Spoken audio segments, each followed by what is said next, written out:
क्या होंगे? तो आप क्या गैस कर सकते हो कि 3 नंबर्स इन एपी क्या होंगे? 3 नंबर्स इन एपी अगर मुझे कंसीडर करने हैं तो मैं क्या कंसीडर करूं? जिनका कॉमन डिफरेंस सेम हो। 2 4 6 ले लूं, डिफरेंस सेम है। 3 6 9 भी ले सकती हूँ ना। तो अगर मैं जनरल फॉर्म की बात करूं तो मुझे जनरलाइज फॉर्म में इस एपी को लेना पड़ेगा, और जनरलाइज फॉर्म ऑफ एपी क्या होती है? ए प्लस डी और ए प्लस 2d। अगर मैं इन जनरल बात करूं कि there are 3 numbers in AP, तो मुझे उस क्वेश्चन को सॉल्व करने के लिए नंबर्स ऐसे लेने पड़ेंगे that the first number be a, second number be a plus D and the third number पे ए प्लस 2d। अब अकॉर्डिंग टू द क्वेश्चन जो जो गिवन होगा उसके अकॉर्डिंग हम प्रोसीड करेंगे। ठीक है, जैसे आपको बोला है कि there are 3 numbers in AP whose sum is this, जिसका सम आपको गिवन होगा।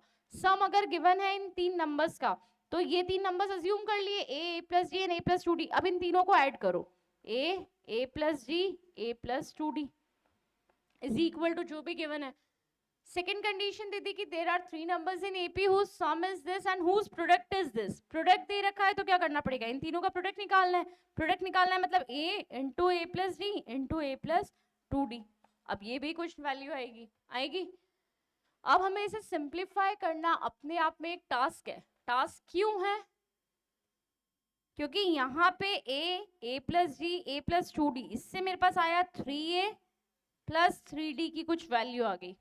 ठीक है, मान लो इसका सम जो दे रखा था वो 14 दे रखा था। कितना दे रखा था?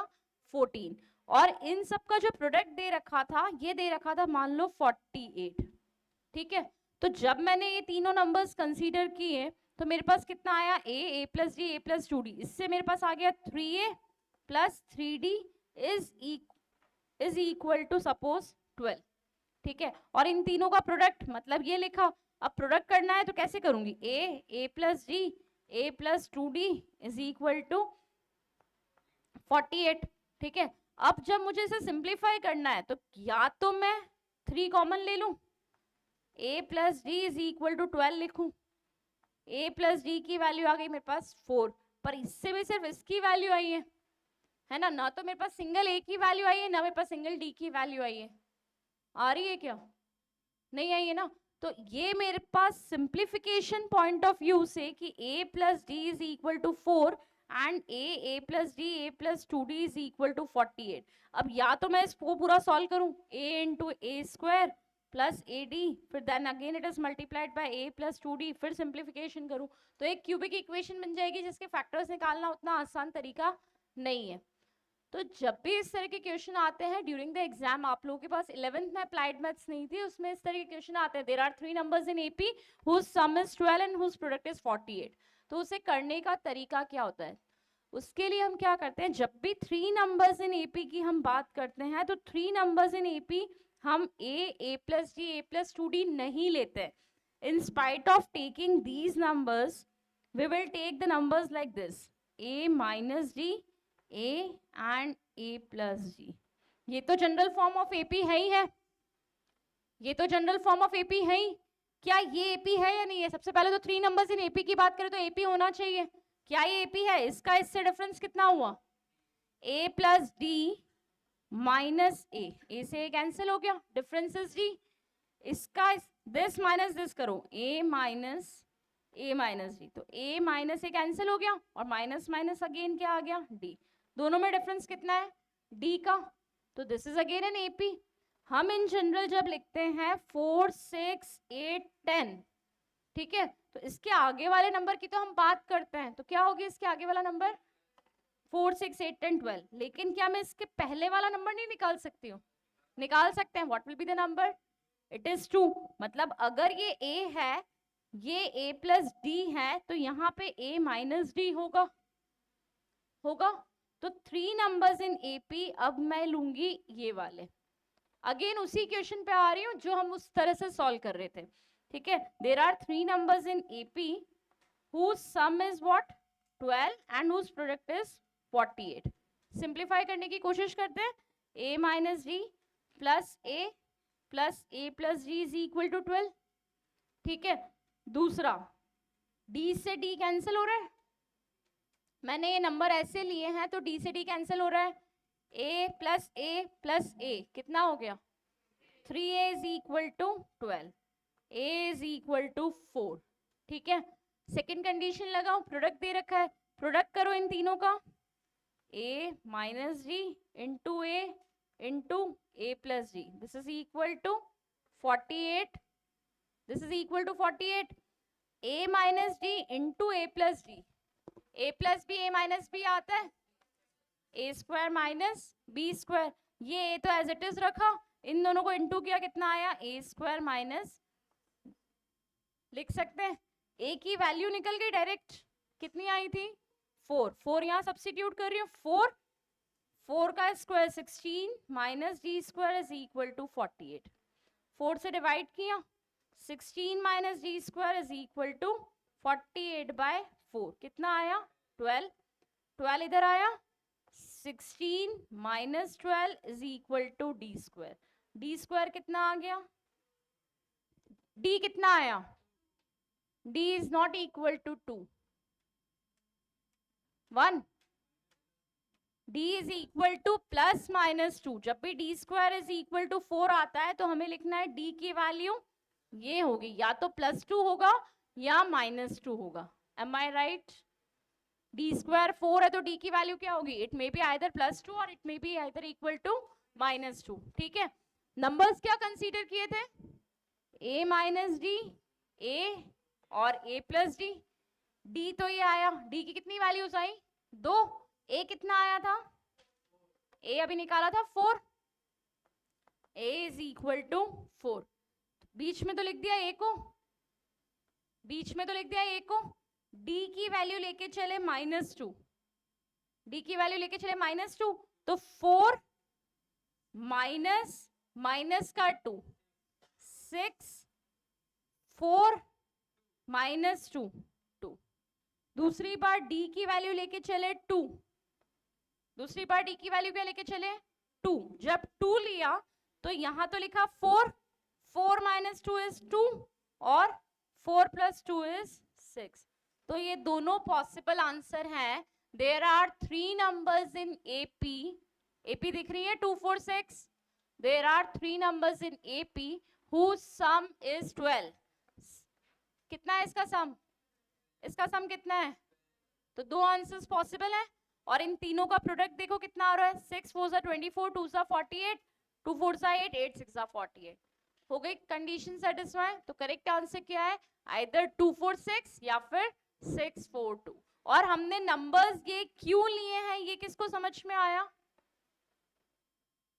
Numbers a minus D, a और a प्लस डी लेते हैं, ऐसा नहीं लेते हैं, उसके पीछे रीजन समझ में आया, ये क्यों नहीं लेते हैं, क्योंकि इससे सिंप्लीफिकेशन बहुत मुश्किल हो जाता है, करके देखा था ना, जब ये लिए थे तो इस तरह की टर्म्स बन रही थी, जब ये लिया तो a डायरेक्ट आ गया, d से d कैंसिल हो गया था और डायरेक्ट a की वैल्यू आ गई थी 4, sum of 3 numbers in AP is 12, तो नंबर ये तीनों लिए, इसका सम लिखना है तो कैसे लिखूंगी, first number plus second number plus third number, कहाँ कैंसिल हो रहा है इससे, डी से डी प्लस माइनस का a प्लस ए 3 है, +2 और -2 ही कटेगा ना बेटा, +2 और +2 तो +4 हो जाएगा, आया समझ में स्टूडेंट्स, समझ में आ रहा है, 3 नंबर्स इन एपी कैसे करना है। अब तीसरी बात करते हैं, 2 चीजें बता दी, 3 numbers in AP, a plus d, a plus D, 2d क्यों नहीं लेना है, क्योंकि सिंप्लीफिकेशन नहीं कर पाएंगे, ठीक है, क्या लेना है ये भी बता दिया, क्या लेना है, a minus D, a plus d, ठीक है, देर आर, अगर मैं ऐसा बोलूं, there are 3 numbers in AP whose sum is 60, कितना दे रखा है, सम कितना गिवन है 60, और whose प्रोडक्ट इज, क्वेश्चन लिखना है, लिखो एक बार, there are 3 numbers in AP whose sum is 60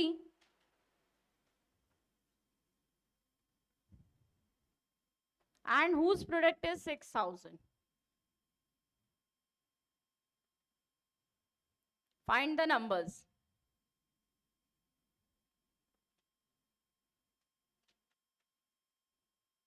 Find the three numbers in AP whose sum is 60 and whose product is 6000. हो गया?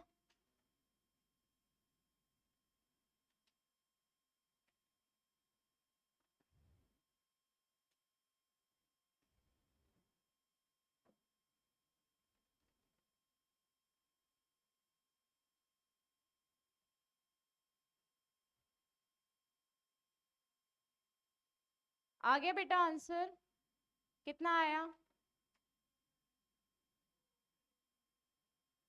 डी कितना आ रहा है? 10 नहीं आ रहा है।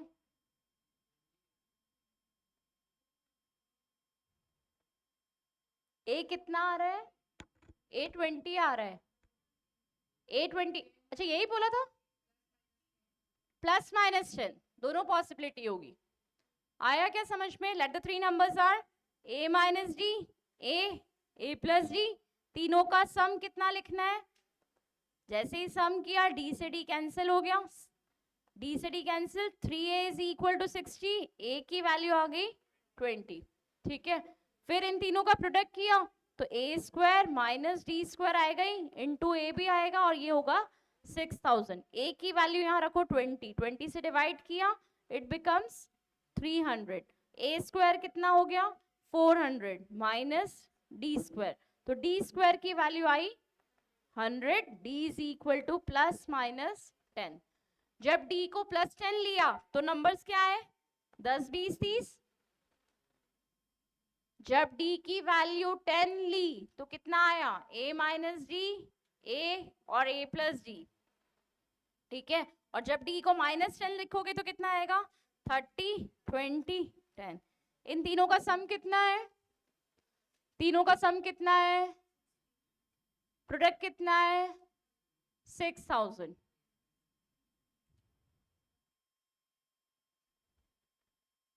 अब एक और इंटरेस्टिंग बात बता रही हूं।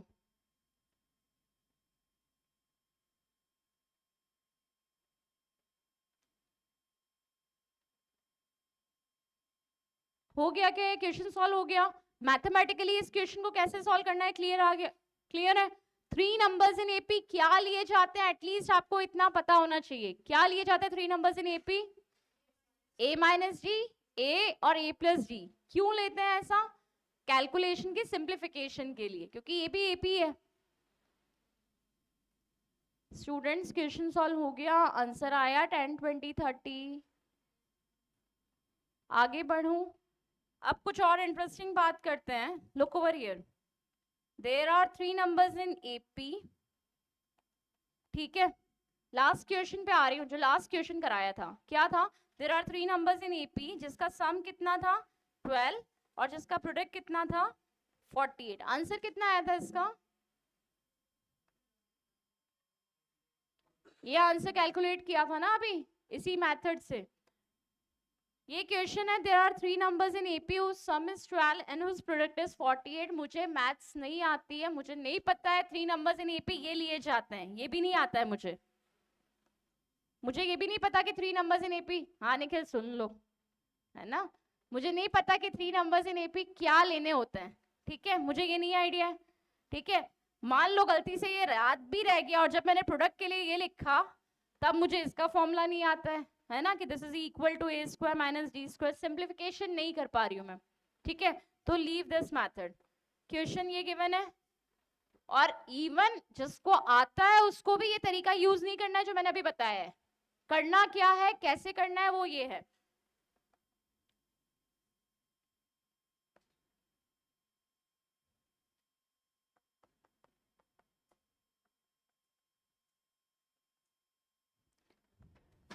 अरे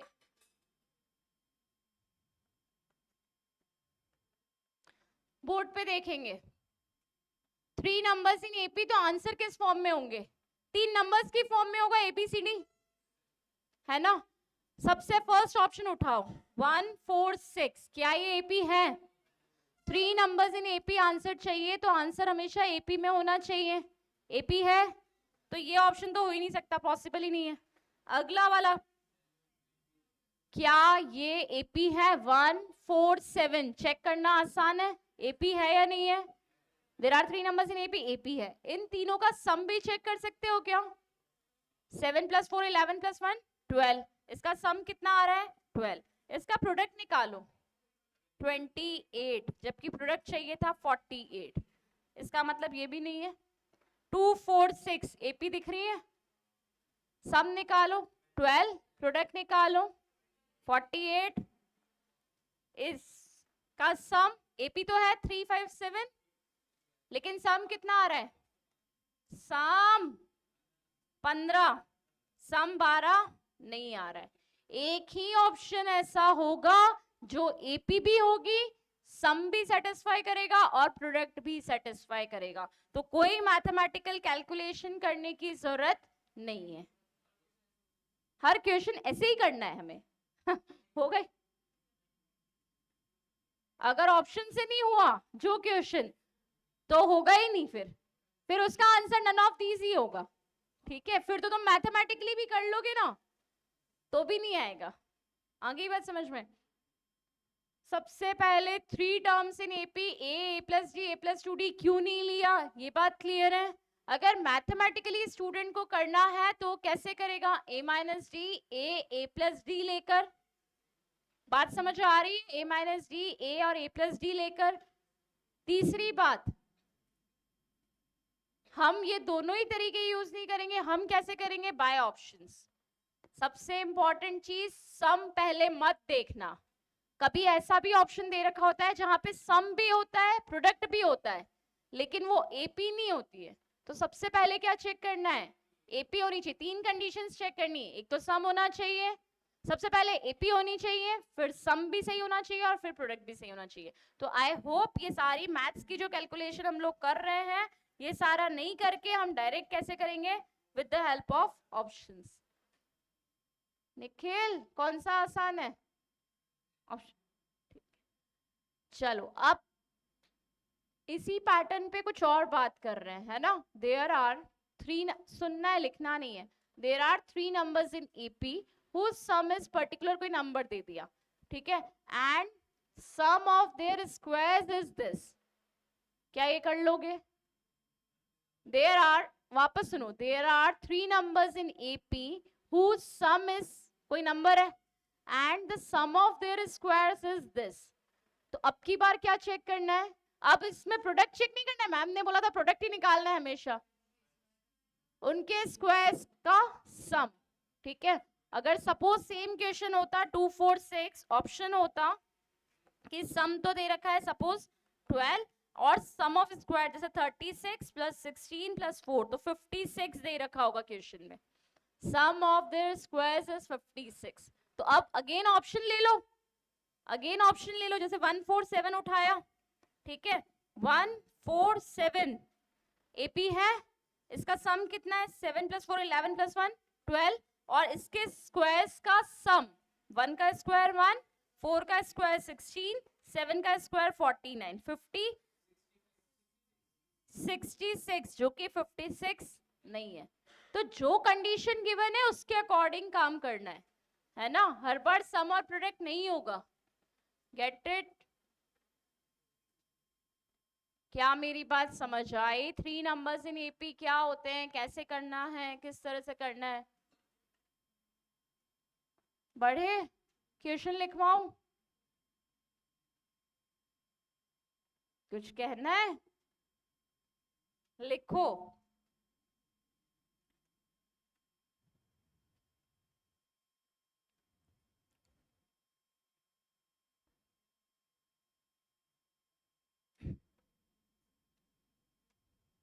क्वेश्चन लिखिए।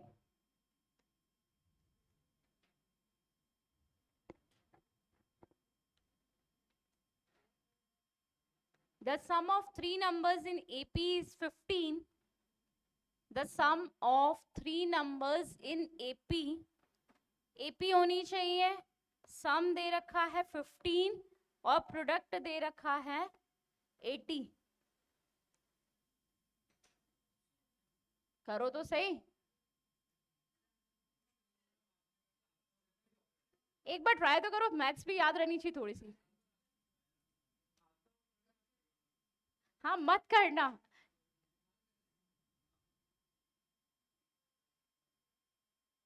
रिद्धि नहीं करना है?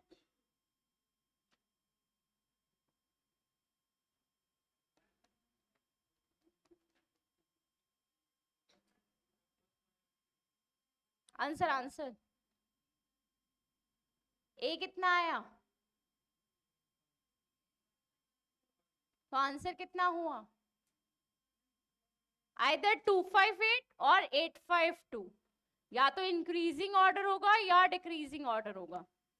अब इसमें भी एक सिली मिस्टेक स्टूडेंट्स कमिट करते हैं, वो देखना।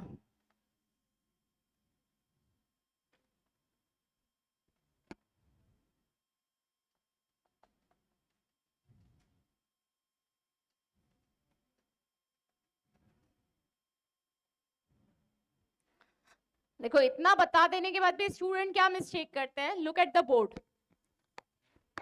हम समझदार है तो एग्जामिनर भी थोड़ा समझदार होता है ना, वो ऑप्शन से कर, हम ऑप्शन से करते हैं तो वो ऑप्शन भी कंफ्यूजिंग देता है।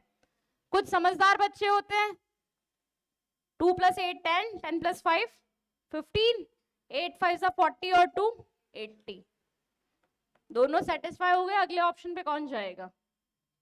ठीक है, अगला ऑप्शन मान लो ये नहीं किया, 5 2 10, 10 8 80, 8 और 2 10 + 5 15, तो सारे ऑप्शन सारी कंडीशन को सेटिस्फाई कर रहे हैं सिवाय एक के, एपी वाली, है ना। ये एपी नहीं है, सम भी है प्रोडक्ट भी है लेकिन एपी नहीं है, तो आंसर कौन सा वाला होगा? Last option 258। ठीक है, ऑप्शन से करना बहुत अच्छी बात है, जल्दी हो जाएगा, लेकिन ऐसी सिली मिस्टेक मत करना कि 285 देख के सम चेक कर लिया, प्रोडक्ट चेक कर लिया और आंसर मार्क कर दिया। सबसे पहले एपी चेक करना, एपी है या नहीं है। हाँ, प्रोडक्ट करके देखो ना, प्रोडक्ट मतलब क्या होता है? मल्टीप्लाई, 2 8 16, 16 5 80, ये रहा ना, सम इज 15 प्रोडक्ट इज 80, तो हो रहा है मैथमेटिकली। कितना आ रहा है प्रोडक्ट, कितना आएगा? a² - d² into a is equal to 80 लिखना था, a निकाला था, कितना आया था? a 5 आया था, 5 से कैंसिल करो, 5 1 5। ठीक है, यहाँ क्या रखोगे? a² 25 - d², d² is equal to 9, d is equal to +-3, 5 + 3 किया तो 852 और माइनस किया तो 258। आया समझ में? मैथमेटिकली नहीं करना है पर, है ना, ऑप्शन से करना है, पर ये सिली मिस्टेक मत करना कि 285 को मार्क कर दिया। ठीक है, अब इसी में सुननी है मेरी बात या हो गया? हो गया? नहीं सुननी ना, कोई एक और अच्छी बात बता रही हूँ, सुनना है।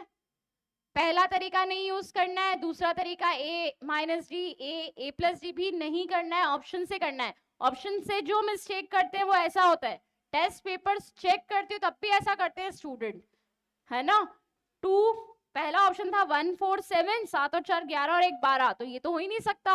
अगला ऑप्शन चेक कर लिया, हो गया 15, प्रोडक्ट करा 80, मार्क कर दिया। करते हैं ऐसा नहीं करना है, एपी चेक करनी है पहले।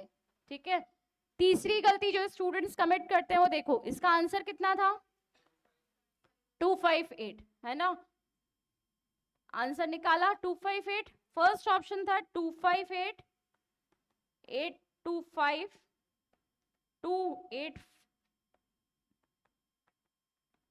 852। अब देखो कुछ समझदार और होते हैं, है ना, जो यहां तक वाली मिस्टेक्स तो नहीं करते। आंसर सही से चेक कर लिया, मतलब सम भी चेक कर लिया, प्रोडक्ट भी चेक कर लिया और एपी भी चेक कर ली, तीनों मिल गया 258। 258 इज एन एपी, एपी है। सम भी कितना है? सम कितना है? 15, प्रोडक्ट कितना है? 80, तीनों कंडीशन चेक कर ली, अब लगा दिया। अभी भी नहीं मार्क करना है, क्यों? अभी भी मार्क नहीं करना है, क्यों? क्योंकि एक ऑप्शन कहीं ना कहीं बोथ ए एंड सी भी हो सकता है, हो सकता है। तो 258 देखने के बाद भी एकदम से मार्क नहीं करना है, इसीलिए मैंने डी की दोनों वैल्यूज लेके बताई है ना। 258 भी आंसर है और 852 ये भी आंसर है। इन तीनों का सम भी 15 है और प्रोडक्ट 80 है और ये भी एपी है ना। डी की वैल्यू +3 है, -3, इससे फर्क नहीं पड़ता है। दिस इज एन एपी जिसका सम सेटिस्फाई हो रहा है, जिसका प्रोडक्ट भी सेटिस्फाई हो रहा है। तो ये भी है और ये भी, और एक ऑप्शन ये भी गिवन होगा। फिर अगर दोनों आंसर है तो दोनों अगर गिवन है तो आपको बोथ वाले आंसर पे मार्क करना है। फिर क्लियर है सारी चीजें? सिर्फ सम नहीं देखना है, सिर्फ प्रोडक्ट नहीं देखना है, सिर्फ दोनों भी नहीं देखना है, सम और प्रोडक्ट देखने के साथ ही साथ एपी भी देखनी है। ठीक है, तीनों हो रहा है, उसके बाद इंक्रीजिंग एपी भी देखनी है और डिक्रीजिंग भी देखनी है। मान लो आपका एक आंसर आ गया 258 और मार्क कर रहे हो तो देख लो कहीं ऑप्शन में 852 तो नहीं लिखा हुआ है। क्लियर है? सारी चीजें क्लियर है? श्योर? बढ़े आगे? क्या नो? ये लास्ट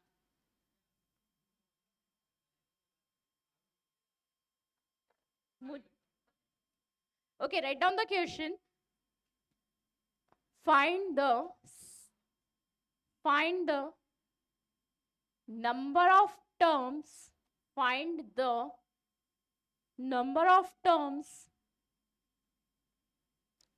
चेंज कर दो क्वेश्चन को। फाइंड द सम ऑफ, इसी क्वेश्चन को डिफरेंट फॉर्म में लिखवा रही हूं, इसमें दोनों इंक्लूड होंगे। ठीक है, दोनों लिख लो, भले ही दोनों लिखना चाहो और सिंगल लिखना चाहो तो सिंगल लिख लो। फाइंड द, या तो ऐसा लिखो नंबर ऑफ टर्म्स, ठीक है, और या फिर ऐसा आता है find the sum of terms.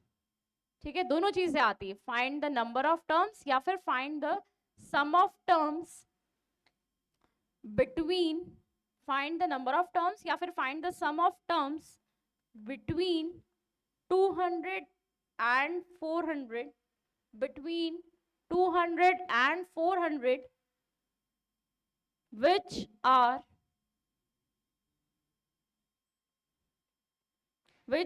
are divisible by 7। कभी करा है ऐसा? हाँ, प्रोबेबिलिटी में, मैथ्स 10th में भी किया होगा, प्रोबेबिलिटी की बात नहीं कर रही हूँ, 10th में भी था इस तरह का कुछ किया था। कौन करके बताएगा कैसे करते हैं? खुश? क्या होगा? नंबर ऑफ टर्म्स 28 होगी, निकाल ली। कैसे निकालनी है? 20 और सम निकालो, सम कुछ लोग तो बैठे हुए, हवा ही नहीं लग रही। निखिल क्या हुआ, सोच रहे हो? इस तरह के क्वेश्चन एग्जाम्स में डेफिनेटली आता है, एक क्वेश्चन इस तरह का डेफिनेटली बनता है। आंसर आ गया तो करो ना, 10th में पढ़ा है, अब याद नहीं आ रहा है। रिद्धि कैसे करते हैं? ऑप्शन दो, सम का ऑप्शन लिखो 7730, इसमें ऑप्शन कभी काम नहीं करेगा। 8729 8730 7729 ये ऑप्शन है। किसने मांगे थे ऑप्शन? आया? 8400 आंसर नहीं है, ऑप्शन ही नहीं है। 8730 मान लें, ऐसा एग्जैक्ट आंसर चाहिए। इन दोनों में डिफरेंस कितना है? सिर्फ एक नंबर का। क्या मान लें? 8730 गलत है। चलो लुक एट द बोर्ड। करना कैसे? इस तरह के एग्जाम्स में बहुत से क्वेश्चंस, प्लीज स्टूडेंट्स मैं बोलूँ, आप इस तरह के एग्जाम में बहुत सारे क्वेश्चंस बन सकते हैं, करने का तरीका लेकिन सब में सेम होता है। ठीक है, एक क्वेश्चन सॉल्व हो गया, उसके बाद कितने भी मतलब डिफरेंट क्वेश्चंस आप खुद से ट्राई कर सकते हो। करना कैसे होता है ये देखो, there are find the number of terms और सम ऑफ टर्म्स। मैं सम ऑफ टर्म्स की बात कर रही हूँ, नंबर ऑफ टर्म्स अपने आप हो जाएगा। ठीक है, find the sum of terms between 200 and 400 which are divisible by 7। ठीक है, मुझे ऐसे नंबर्स का सम चाहिए बिटवीन 200 and 400 जो कि 7 से डिवाइड हो रहा है। बिटवीन बोला है सबसे पहले, तो स्टूडेंट एक मिस्टेक और कमिट करते हैं। देयर आर, क्वेश्चन सुनना, be attentive in the class, question सुनो, बहुत माइन्यूट सी गलती करते हैं स्टूडेंट, सुनना है। There are numbers between 200 and 400, ठीक है, और एक क्वेश्चन होता है there are numbers from 200 to 400 which are divisible by 7। From आ गया तो 200 और 400 को इंक्लूड करना है, लेकिन अगर बिटवीन आया है तो 200 और 400 को इंक्लूड नहीं करना है, ठीक है। 200 से 400 के बीच के नंबर्स जो 7 से डिवाइड हो रहे हैं, उन सारे नंबर्स का मुझे क्या चाहिए, सम चाहिए। क्लियर है? 200 तो चेक करना ही नहीं है, कैलकुलेटर है, 201 डिवाइड बाय 7 करो। 200 के बाद पहला नंबर 201 डिवाइड हो रहा है 7 से, 201 डिवाइड हो रहा है 7 से, परफेक्ट डिवीजन नहीं चाहिए मुझे। 202 हो रहा है, 203 हो रहा है, ठीक है। तो फर्स्ट नंबर कौन सा है, 203। अब 204 चेक करो, 204 चेक करो। अब 204 चेक करना ही नहीं था, क्योंकि डिविजिबल बाय 7 बोल रहे हैं, तो 7 की टेबल कैसे चलती है, 7 2 सा 14, 21, तो +7, तो डेफिनेटली अगला नंबर क्या होगा, 210, 217। क्लियर है? अब मैं क्या करूंगी, मुझे लास्ट नंबर चाहिए जो कि डिविजिबल बाय 7।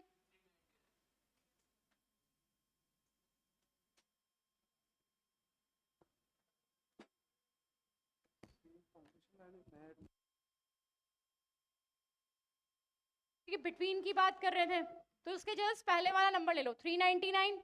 अब 399 क्या डिविजिबल हो रहा है 7 से, तो लास्ट नंबर आ गया मेरा 399, ठीक है। आपको इतने नंबर्स लिखने की जरूरत नहीं है, फर्स्ट नंबर कैलकुलेट करना है, लास्ट नंबर कैलकुलेट करना है। कर लिए दोनों नंबर्स। अब क्या करेंगे, 203 210 217, this will be an AP. A कितना है इसका, 203। डी कितना होगा, जो नंबर गिवन होगा 7। क्लियर है? और ये क्या कहलाएगा, इसका लास्ट टर्म। निकालना क्या था मुझे, सम, एसएन। एसएन का फॉर्मूला क्या होता है, जब लास्ट टर्म दे रखी है तो डायरेक्ट ये वाला लगाऊंगी। ए कितना है 203, एल कितना है 399, लेकिन ये एन कहां से लाऊं, एन नहीं गिवन है ना, तो पहले एन निकालना पड़ेगा। एन कैसे निकालेंगे, a n is equal to a plus n minus 1 into d. 399 is equal to 203 n minus 1 into 7। Minus करें, 196 is equal to n minus 1 into 7। 7 को डिवाइड किया, 7 2 सा 14, 28, तो n कितना आया 29। 29 बाय 2, 203 प्लस 399, सॉल्व करो कितना आया, 29 बाय 2 ऐड किया,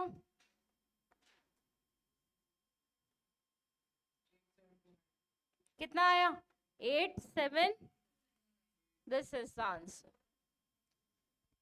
क्या ये बात समझ में आ रही है, कैसे करना है? The correct answer is 8729। Correct answer is 8729। Clear है? आ गई बात समझ में? अभी नंबर्स दिए थे 200 से 400 डिविजिबल बाय 7। अब डिविजिबल बाय 4 कर सकते हैं, 5 कर सकते हैं, 11 कर सकते हैं। नए क्वेश्चन बन जाएंगे, बनेंगे या नहीं?